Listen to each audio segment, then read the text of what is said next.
नमस्कार दोस्तों, आपका स्वागत है हमारे एसयूसी सक्सेस पॉइंट में। डियर स्टूडेंट, आपको यहाँ पर हर एक क्लासेस की वीडियो मिलते रहेंगे। सिर्फ आपको क्या करना है, हमारे चैनल को सब्सक्राइब करना है और आपके दोस्तों को भी बताना है। तो बच्चों, आज हम देखने वाले हैं standard 6 Maharashtra state board science का first chapter, that is the natural resources air water and land. तो बच्चों, इसे हम नेचुरल रिसोर्सेज क्यों कहते हैं? क्योंकि एयर वाटर एंड लैंड एक नेचुरल चीज़ें हैं और इसी के ऊपर हम डिपेंड होते हैं। ठीक है, जो हमारे रिलेटेड जो इंपॉर्टेंट चीज़ें हैं वो हम एयर वाटर और लैंड से तो लेते हैं। सो that's why it will become a more important for us. Okay बच्चों, देखो तो यहाँ पर आप देख सकते हो बच्चों, यहाँ पर कुछ क्वेश्चन आपको पूछे गए। इन क्वेश्चन को आप एक बार देख लीजिएगा। पहला क्वेश्चन है, यहाँ पर देखो बच्चों, where do we see the birds. Bird हम कहाँ पर देखते हैं? तो स्काई में देखते हैं, एयर में देखते हैं। Where is the cow grazing. Cow कहाँ पर ग्रेजिंग कर रही है? तो लैंड पर कर रही है। Locate the tree and road. Tree and road कहाँ पर होते हैं बच्चों? आप सभी को पता है, लैंड पर ही होते हैं। Where does the river come from. River कहाँ से आ रही है? तो आपको पता है लैंड से ही आ रही है, माउंटेन से ही आ रही है। How does it flow? It flow like a zigzag manner. Where is the aeroplane. Aeroplane कहाँ पर है? तो आप देख सकते हो कि एरोप्लेन कहाँ पर है बच्चों? यहाँ पर स्काई में है, एयर में है। Where are the fish seen. Fish कहाँ पर दिखाई दे रही है आपको? तो फिश यहाँ पर आपको पानी में दिखाई दे रही है, वाटर के अंदर। और what is the sail boat floating. Sail जो बोट है वो कहाँ पर फ्लोट कर रही है? वाटर के ऊपर। तो बच्चों, इससे आपको क्या सीखने को मिला? इससे आपको क्या देखने को मिला? तो बच्चों, यहाँ पर जो भी चीज़ें गिवन हैं वो सारी चीज़ें 3 चीज़ों से रिलेटेड है। पहली वाटर से, दूसरी एयर से और तीसरी लैंड से। ठीक है, मतलब हमारा जीवन ही इन 3 चीज़ों पर डिपेंड होता है। ठीक है, इन 3 चीज़ों पर। सो इसी की वजह से हमने क्या किया, हमारे अर्थ को 3 स्पेयर में डिवाइड किया हमने। ठीक है, अब जहाँ पर मिट्टी वगैरह होती है उसे हम लिथोस्फीयर कहते हैं। ठीक है, जहाँ पर वाटर वगैरह होता है उसे हम हाइड्रोस्फीयर कहते हैं, और जहाँ पर एयर है उसे हम कहते हैं एटमॉस्फियर। ये आपको यहाँ पर याद रखना होगा। यानी लिथोस्फीयर में भी लिथोस्फीयर पर क्या होता है बच्चों? आपको पता है कि वाटर होता है, माउंटेन्स होते हैं, ट्री होते हैं। हाइड्रोस्फीयर में आपको पता है कि जो बोट है वो सेल कर रही है वहाँ पर। ठीक है, सेल बोट फ्लोट कर रही है वहाँ पर। उसके बाद आप देख सकते हो कि मछलियाँ हैं हाइड्रोस्फीयर में। एटमॉस्फेयर में बात करें तो वहाँ पर आपको बर्ड्स, वहाँ पर एरोप्लेन, वहाँ पर आपको क्लाउड, ये सारी चीज़ें बच्चों आपको वहाँ पर देखने को मिल सकती है। मतलब इसका मतलब क्या है कि हमारी ये जो इम्पोर्टेंट चीज़ें हैं, ठीक है, ये सारी चीज़ें इन 3 चीज़ों के रिलेटेड बन जाती है। ओके, चलो सबसे पहले यहाँ पर हम सबसे इम्पोर्टेंट पॉइंट पढ़ लेते हैं, उसके बाद हम बाकी की चीज़ों के बारे में यहाँ पर डिस्कस करने वाले हैं। देखो बच्चों, air water and land are the factors important for the sustaining the living world on the earth. देखो बच्चों, मैंने आपको बताया था कि एयर वाटर एंड लैंड ये तीनों चीज़ें बहुत इंपॉर्टेंट हैं अगर हमें हमारी लाइफ अगर सस्टेन करनी है ऑन द अर्थ। अगर अर्थ पर अगर हमें जीना है तो ये 3 चीज़ें, ये 3 जो फैक्टर है एयर वाटर एंड लैंड, ये बहुत ही इंपॉर्टेंट होने वाले हैं। ठीक है, and fulfil there basic needs. यानी हमारे जो बेसिक नीड है, मतलब पानी, फूड, ठीक है, रेस्पिरेशन के लिए ऑक्सीजन, ये सारी चीज़ें हमें कहाँ से मिलती है बच्चों? ये सारी चीज़ें हमें इन 3 चीज़ों से ही मिलते हैं, मतलब एयर वाटर एंड लैंड से। So that's why, so these are the 3 things which are most important for us. So they are called the natural resources. इसके वजह से उसे हम क्या कहते हैं? नेचुरल रिसोर्सेज कहते हैं बच्चों। ओके, समझ में आ गया? चलो अब देखो बच्चों, यहाँ पर क्या है, हमने तो सारी चीज़ें पढ़ ली है, तो मैं आपको हर एक पॉइंट यहाँ पर रीड करके नहीं दिखाऊंगा, मैं आपको बताऊंगा। ठीक है, और आपको सिर्फ ध्यान से सुनना है बच्चों। ठीक है, हमने क्या देखा बच्चों? हमने एयर वाटर एंड लैंड देखा। ठीक है, तो आप सभी को पता है बच्चों एयर वाटर एंड लैंड। तो देखो बच्चों, आपको पता होगा जो एयर होता है उसे हम एटमॉस्फेयर कहते हैं, जहाँ पर वाटर होता है उसे हम हाइड्रोस्फीयर कहते हैं, और जहाँ पर लैंड होता है उसे हम लिथोस्फीयर कहते हैं। ये आप सभी को पता है, ठीक है। लेकिन सबसे इम्पोर्टेंट चीज़ आपको यहाँ पर याद रखनी होगी कि जो सबसे ज़्यादा जो लिविंग थिंग्स होते हैं वो वाटर में होते हैं, ठीक है। वाटर में बहुत ज़्यादा लिविंग थिंग है, फिश है, क्रोकोडाइल है, उसके बाद अलग अलग तरीके के एक्वेटिक एनिमल हैं जो कि वाटर में ही हमने देखने को मिल सकते हैं। ऑक्टोपस है, ठीक है, ये सारे। तो इसका मतलब हम कह सकते हैं कि सबसे ज़्यादा अगर यहाँ पर कोई अगर पार्ट है तो हम कह सकते हैं कि वहाँ पर क्या है बच्चों, हाइड्रोस्फीयर का सबसे ज़्यादा पार्ट है और उसी में सबसे ज़्यादा लिविंग ऑर्गेनिज्म फाउंड होते हैं। उसके बाद बच्चों जो लिविंग ऑर्गेनिज्म होते हैं वो हम फाउंड करते हैं हमारे लिथोस्फीयर में। लिथोस्फीयर में आपको पता है मतलब लैंड, वहाँ पर ग्रास है, ट्रीज हैं और ढेर सारी चीज़ें हैं। तो पहला नंबर आता है हमारे हाइड्रोस्फीयर का और दूसरा नंबर आता है हमारे लिथोस्फीयर का, ये आपको याद रखना है। अब हम बात करते हैं एटमॉस्फेयर की। तो एटमॉस्फेयर में तो कोई सजीव नहीं होता है, जीव नहीं होता है, वो तो लैंड से ही वहाँ पर जाता है ना फ्लाई करने के लिए, तो उससे यहाँ पर हम कंसिडर्ड नहीं करेंगे।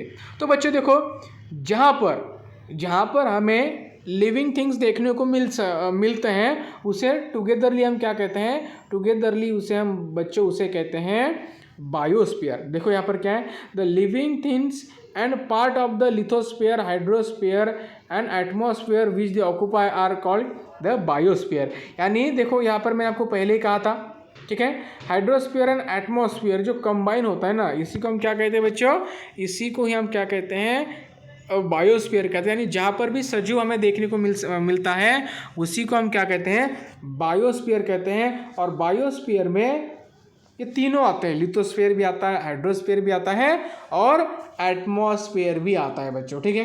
अगर बात करते हैं बच्चों हमारे हाइड्रोस्फीयर की, तो हमारे अर्थ की अगर सरफेस की बात करें तो 71% वाटर है हमारे अर्थ के ऊपर, ठीक है, कवर्ड किया हुआ 71% एरिया, और 29% क्या है बच्चों, लैंड है, ठीक है।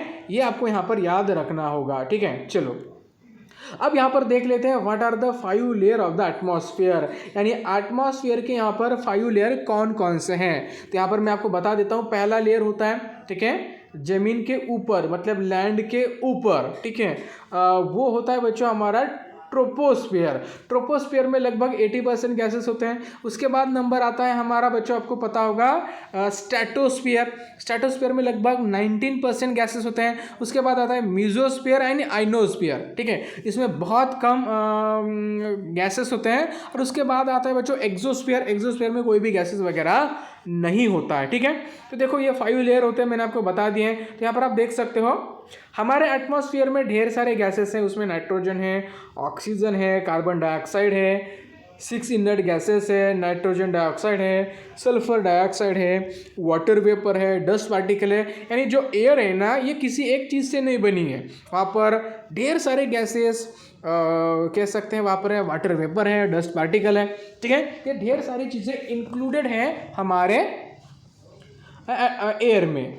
तो हम बात करते हैं हम एटमॉस्फेयर लेयर की, कौन कौन से लेयर होते हैं। तो मैंने आपको पहले कहा था जो पहला लेयर होता है दैट इज द ट्रोपोस्फियर। कौन सा होता है बच्चों, ट्रोपोस्फियर। और ट्रोपोस्फियर में लगभग 80% गैसेस होते हैं, यानी जो भी हमारे एटमॉस्फेयर में जो भी गैसेस है उसके 80% गैसेस कहाँ पर होते हैं बच्चों, ट्रोपोस्फियर में होते हैं, ठीक है। कहाँ पर होते हैं, ट्रोपोस्फियर में। ट्रोपोस्फियर के बाद नंबर आता है हमारा स्ट्रेटोस्फियर का। स्ट्रेटोस्फियर में लगभग 19% गैसेस होते हैं रिमेनिंग, और जो रिमेनिंग 1% है वो होते हैं मीजोस्फियर और आइनोस्फियर में, ठीक है। ये आपको यहाँ पर याद रखना है। और एक्सोस्फियर में तो कोई भी गैसेस नहीं होते हैं, उसके बियॉन्ड, और उसमें कोई भी गैसेस वगैरह वहाँ पर नहीं होते हैं, ठीक है। ये आपको यहाँ पर बच्चों याद रखना है, इंपॉर्टेंट चीज़ें है, ठीक है। चलो अब देखो बच्चों, हमने तो यहाँ पर देखा कि एयर क्या है, एक मिक्सचर है ऑफ द सेवरल गैसेस का, ये आपने देख लिया।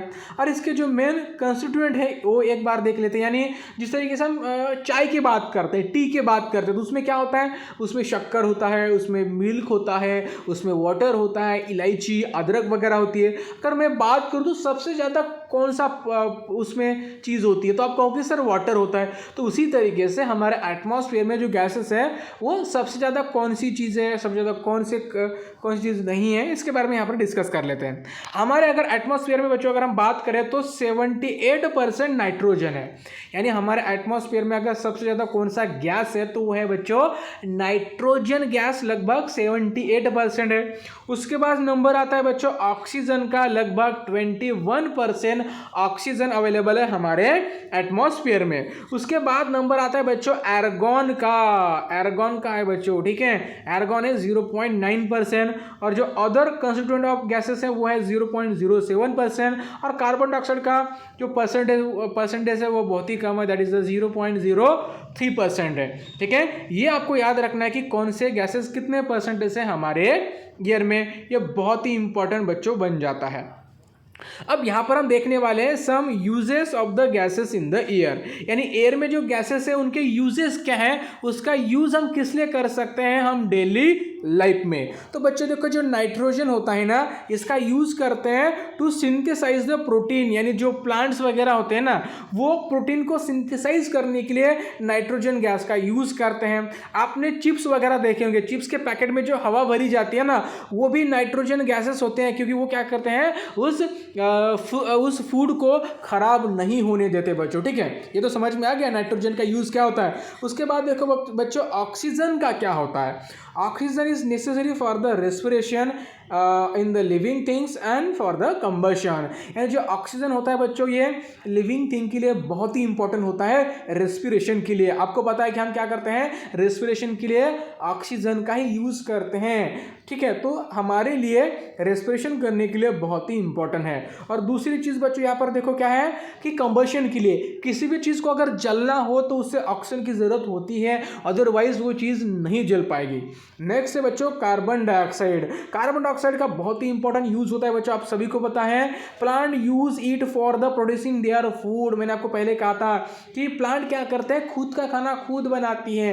वो ऑटोट्रॉप्स होते हैं, मतलब वो फोटोसिंथेसिस प्रोसेस के जरिए खुद का खाना खुद बनाते हैं। तो वो खाना बनाने के लिए उनको कार्बन डाइऑक्साइड की जरूरत होती है, ठीक है। ये आपको यहाँ पर याद रखना है। मान लीजिए आपको फायर एक्सटिंग्विश करनी है, बुझानी है, तो वहाँ पर भी कार्बन डाइऑक्साइड का यूज़ होता है। आपको पता है कि अगर ऑक्सीजन अगर हम कम करेंगे, मतलब कार्बन डाइऑक्साइड का परिमाण बढ़ाएंगे तो आग वहाँ पर हमारी बुझ सकती है। तो उसके बाद देखो बच्चों आर्गॉन है, यूज एन इलेक्ट्रिकल बल्ब। जो आपके घर में जो इलेक्ट्रिकल बल्ब होते हैं ना उसमें भी हम आर्गॉन का यूज़ करते हैं। जो हीलियम होता है, हीलियम कहाँ पर यूज़ करते हैं बच्चों, जो temperature generating lift and airship होते हैं ना, जहाँ पर हमें लो टेम्परेचर करना होता है, लो टेम्परेचर चाहिए हमें, वहाँ पर हम हीलियम का यूज़ करते हैं। नियॉन का आपको पता है एज अ डेकोरेटिव लाइट्स, जो डेकोरेटिव लाइट्स होते हैं, जो बैनर्स होते हैं ना, उसमें हम नियॉन का यूज़ करते हैं बच्चों। क्रिप्टॉन आपको पता है जो फ्लोरोसेंट ट्यूबलाइट्स होते हैं, ठीक है, जो आपके घर में बड़े बड़े ट्यूबलाइट थे वाइट कलर के, उसमें हम क्या करते हैं, क्रिप्टॉन का बच्चों यूज़ करते हैं। जेनॉन का यूज़ कहाँ पर करते हैं, तो फोटोग्राफी में हम जेनॉन का यूज़ बच्चों करते हैं। अब नेक्स्ट वीडियो में बच्चों हम यहाँ पर डिस्कस करने वाले हैं similarities in the 3 pictures below. Air pollution के बारे में हम नेक्स्ट वीडियो में बच्चों यहाँ पर डिस्कस करने वाले हैं। तब तक बच्चों thank you so much to join this session. चलो बाय बच्चों, गुड बाय। अगर आपने हमारे चैनल को सब्सक्राइब नहीं किया तो फटाक से कर लेना और हमारे एजुकेशनल वीडियो का लाभ उठाते रहना।